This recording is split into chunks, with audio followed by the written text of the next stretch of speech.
सच्चिदानंद भगवान की, सनातन धर्म की, गंगा माता की, भारत माता की।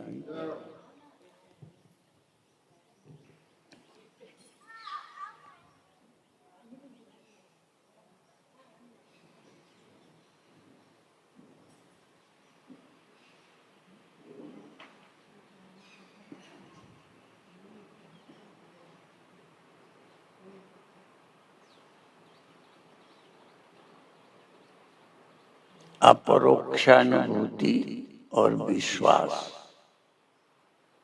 इन दोनों में भेद है। विश्वास व्यक्ति बीमार व्यक्ति हो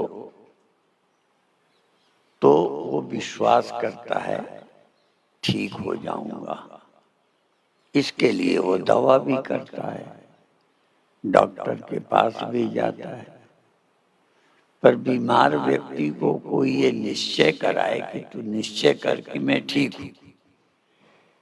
हो रहा हूं, ये भी मान लेगा, पर ठीक हूं ये कैसे माने। जैसे स्थूल बीमारी के विषय में है, ऐसे ही सूक्ष्म बीमारी है जिसको रामायण में कह दिया काम क्रोध लोभ, ये सबके अंदर हैं सबके, लख बिरले पाए।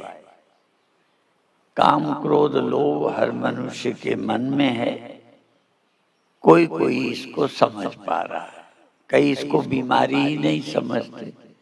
क्रोधी हैं, कामी हैं, लोभी हैं, अभिमानी हैं, अहंकारी हैं, दुखी हैं, पर रोग नहीं समझते। तो हैं सबके, लख बिरले पाए। अब मान लो किसी के अंदर काम क्रोध लोभ भय चिंता है, तो भजन करो, ये साधना करो, गंगा स्नान करो, मुक्त हो जाओगे, ये मानना आसान है। पर इनके रहते ये कैसे कोई देखे कि मैं मुक्त हूं।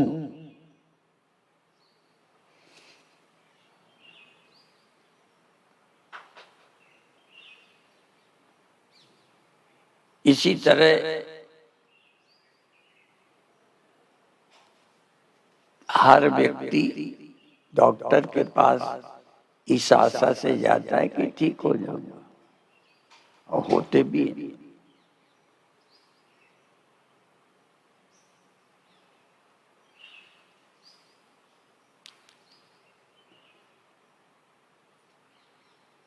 मैं मुक्त हूं ये कैसे निश्चय करें। जब तक देहाध्यास न जाए,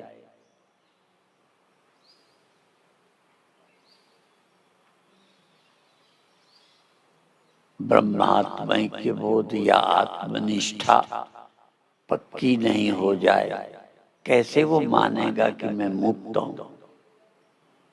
हो जाऊंगा मान लेंगे, लोग गंगा स्नान करते हैं इसी आशा में, मंदिर जाते हैं इसी आशा में, और वर्षों जाने के बाद भी उन्हें अश्रद्धा नहीं होती, मंदिर जा रहे। क्यों? इसलिए जा रहे हैं कि मुक्त हो जाएं, तो हो जाएंगे। सबसे कठिनाई है जब गुरु उपदेश करते हैं, आत्मा का अनुभव कराते हैं, तो श्रोता ये अनुभव नहीं करते कि हम बिल्कुल ठीक हो गए। कोई कोई भाग्यशाली जो प्रवचन सुनते हैं, उनमें ये कहने वाले भी हमारे पास आते हैं कि हमारा तो धन्य हो गया जीवन।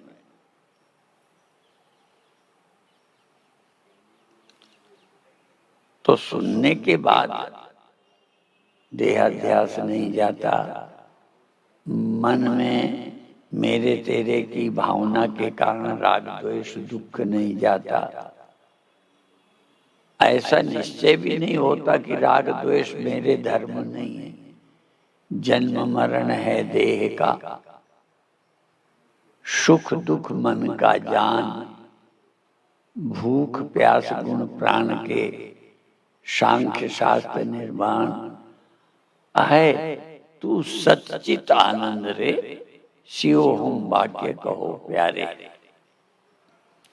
जन्म मरण देह का है, मेरा है ही नहीं।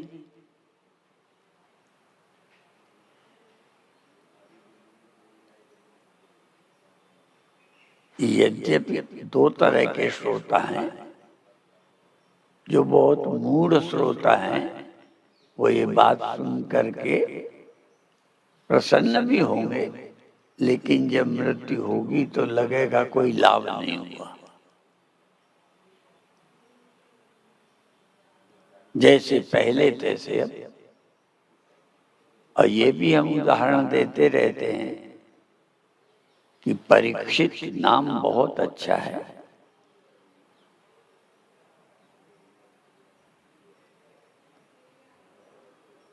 परीक्षित यदि ना समझ श्रोता होते तो 7वें दिन सुखदेव को भी बुरा भला बोलते और कहते ये कथावाचक ने मेरे 7 दिन बर्बाद कर दिए, और सांप वैसे ही काटने आ गया। क्या हुआ कथा? लेकिन परीक्षित 7 दिन सुनने के बाद सांप आता है, काटता है, देहांत होता है, पर परीक्षित निश्चिंत है, ब्रह्म हो गए, ब्रह्मभूता, ब्रह्म हो गए। सांप क्या काटेगा? देव वहीं नहीं। इसीलिए इस श्लोक है, अहम ब्रह्म परम धाम, ब्रह्माहम परमं पदम, एवं समीक्षन्नात्मानं ब्रह्मण्यादाय निष्कले। निष्कल ब्रह्म में परीक्षित स्थित हो गए, ब्रह्म में स्थित हो गए, देह भाव छूट गया। देह और मन के पार ब्रह्म भाव में स्थित हो गए। क्या मृत्यु हो गई? तो अपन परीक्षित की तरह के श्रोता नहीं है। कथा सुनने के बाद हम सोचते ही नहीं है कि ये शरीर है, क्या है, और ये मेरा जो लगता है अहंकार के कारण, अविद्या अस्मिता राग द्वेष अभिनिवेश, अंतःकरण में एक वृत्ति है मैं, ये अस्मिता, परिच्छिन्न अहंकार, अपने सीमित होने का भाव, और देह से जुड़ गए, और देह के जुड़ने से मौत, और इसी के कारण मेरे तेरे रिश्ते, शोक मोह भय, ये अपन छोड़ना नहीं चाहते। सोचते वेदांत सुन लिया बस शांति मिल जाए। शांति की शर्त है कि आप देह अभिमान, देह मैं हूं, ये सोच बदली कि नहीं बदली, और सीमित मैंपना, अपरिच्छिन्न मैं अनुभव हुआ कि नहीं, असीम चैतन्य में। इसीलिए भागवत के इसी श्लोक को बहुत बार दोहराते रहते हैं, एतावदेव जिज्ञास्यम्, केवल इतना ही जानने के योग्य है।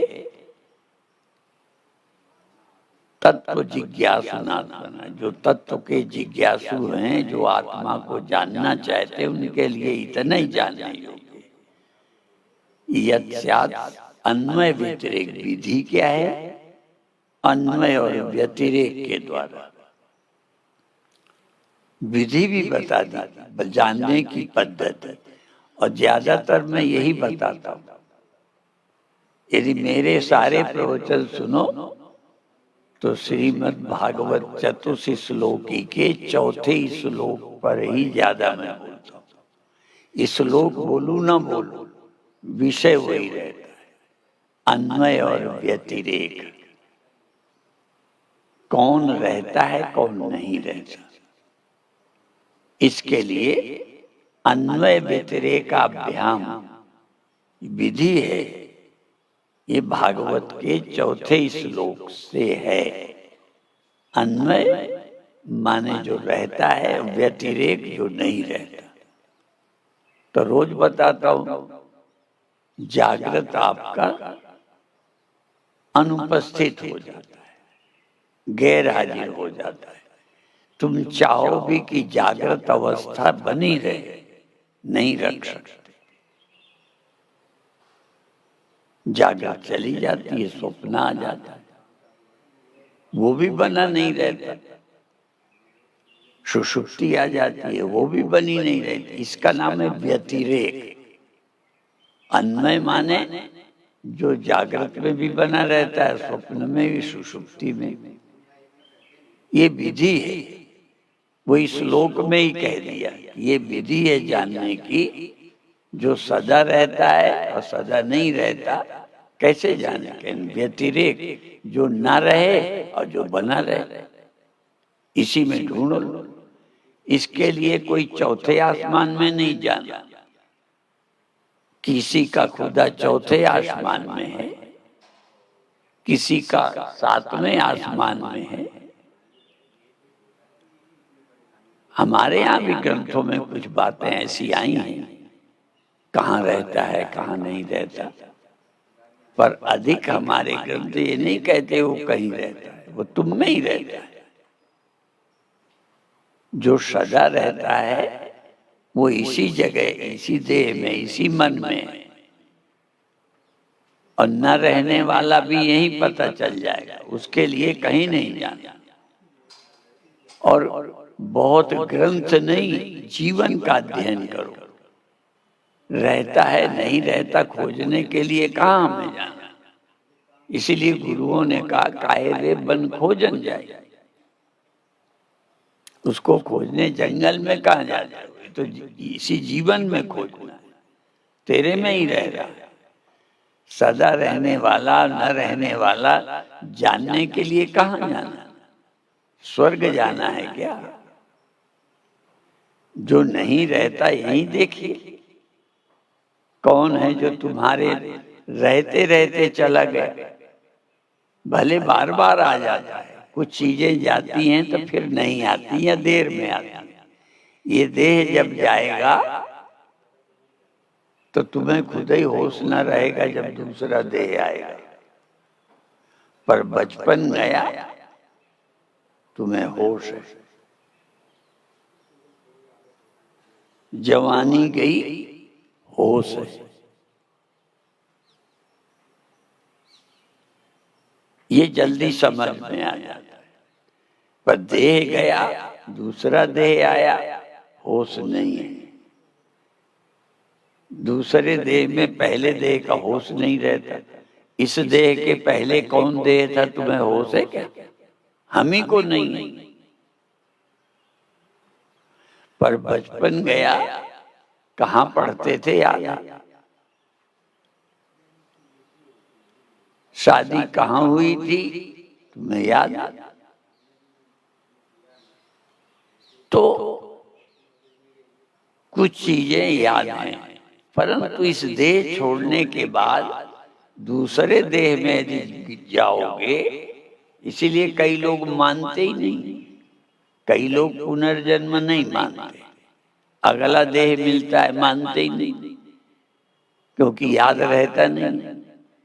इसीलिए धर्म प्रचारकों में गीता प्रेस ने और कई संतों ने पूरी मेहनत से पहले ये सिद्ध करते हैं कि इस देह के अंत के बाद जो दूसरा देह मिलता है, सचमुच मिलता है कि गप है।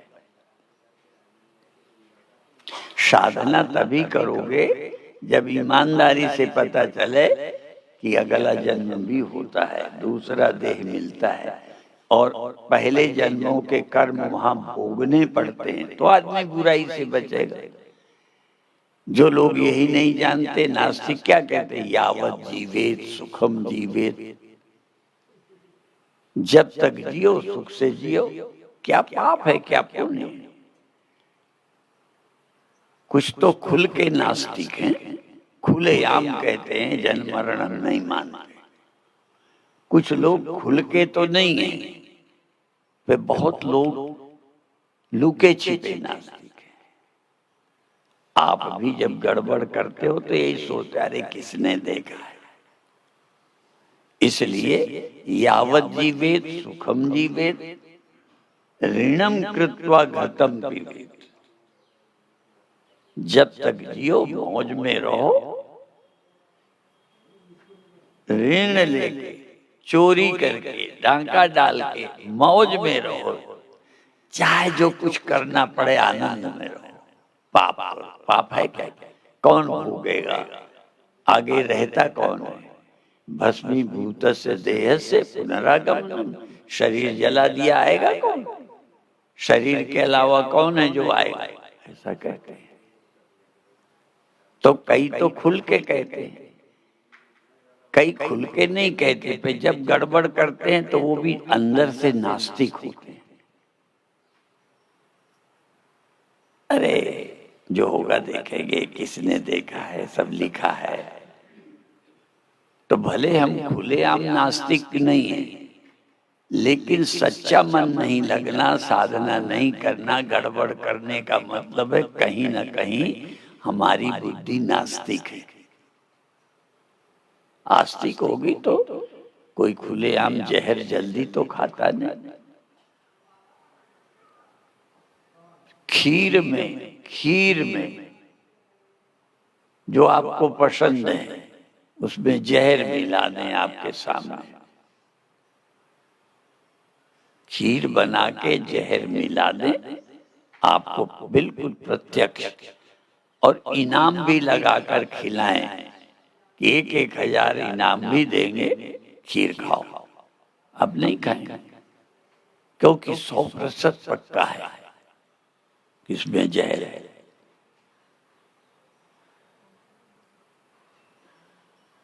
पर पाप के मामले में हम इतने पक्के नहीं हैं कि ये पाप है और हमें भोगना भी पड़ेगा। पता नहीं भोगना पड़ेगा कि नहीं, ऐसे ही है। इसलिए जिनको शास्त्र पर पूरा विश्वास होता है वो अच्छे रास्ते पे चलते हैं, पर ये विश्वास पक्का हो इसके लिए देश विदेशों में खोज करके यदि कोई लड़का पहले जन्म की बात बताता हो तो रिसर्च करने वाले वहां जाते थे, एक एक बात पूछते थे।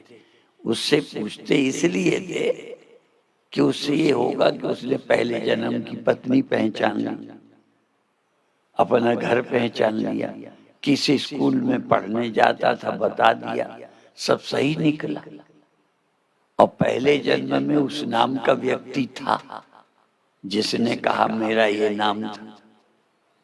तो जब पक्का हो गया तो सिद्ध हो गया कि जन्म होता है।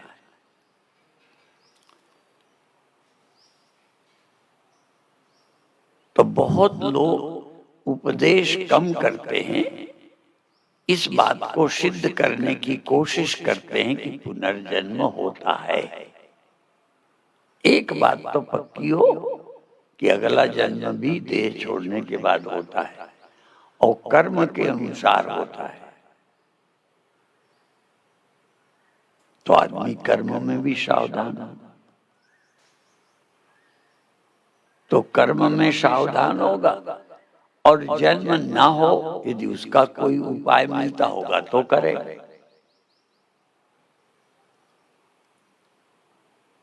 इसलिए हमको प्रयत्न पूर्वक पहले ये स्वीकार करना या जानने की कोशिश करना, यदि पूरा नहीं है, थोड़ा बहुत संदेह भी होता है तो पहले ऐसी जगहों की, व्यक्तियों की खोज करो जो पहले जन्म की बात बता पाते हो।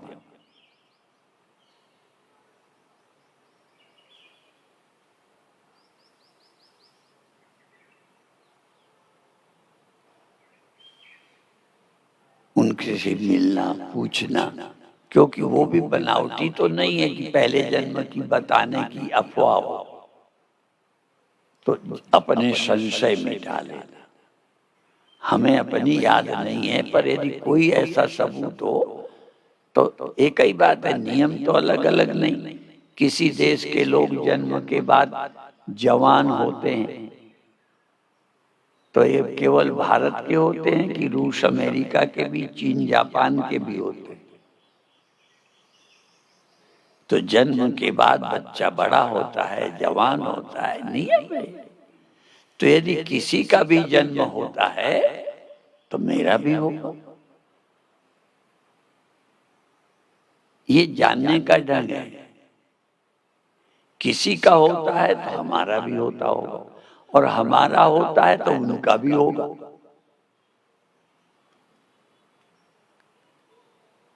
क्योंकि प्रकृति के नियम अलग अलग नहीं है, वो किसी के साथ पक्षपात नहीं है। और किसान लोग गेहूं चना बोने जाते हैं तो क्यों बोने जाते हैं?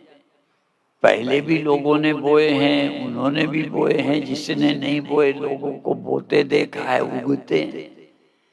यदि वो उगते नहीं तो क्यों लोग बोते? समझ नहीं आता, ध्यान हम नहीं देते। लेकिन छोटी क्रिया के बाद भी हमारा पक्का निश्चय है। पुराने लोग बोते हैं तो नए भी बोते हैं, क्योंकि उन्होंने देख लिया है कि उन्होंने बोया था, उगे। तो हमारी समझ पक्की होना। और साधना बाद में, पुनर्जन्म होता है। पुनर्जन्म माने अगला पुनः। ये तो जन्म ही है। ये तो मूर्ख को भी मानना पड़ेगा, जो लोग ईश्वर माने न माने। पर ये जन्म है, मैं जवान हूं, मैं बूढ़ा हूं, ये तो मानते ही। जो गीता नहीं पढ़े हैं, रामायण नहीं पढ़े हैं, तो ये जन्म है, हम बच्चे से जवान हुए हैं, बूढ़े हुए हैं, वो मर गए, तो हम भी, आप लोगों को भी पक्का है ना कि मर जाएंगे? क्यों पक्का है? अभी तो तुम मरे नहीं, पक्का कैसे कर लिया बिना मरे? अभी मरे नहीं हो, पक्का कैसे कर लिया?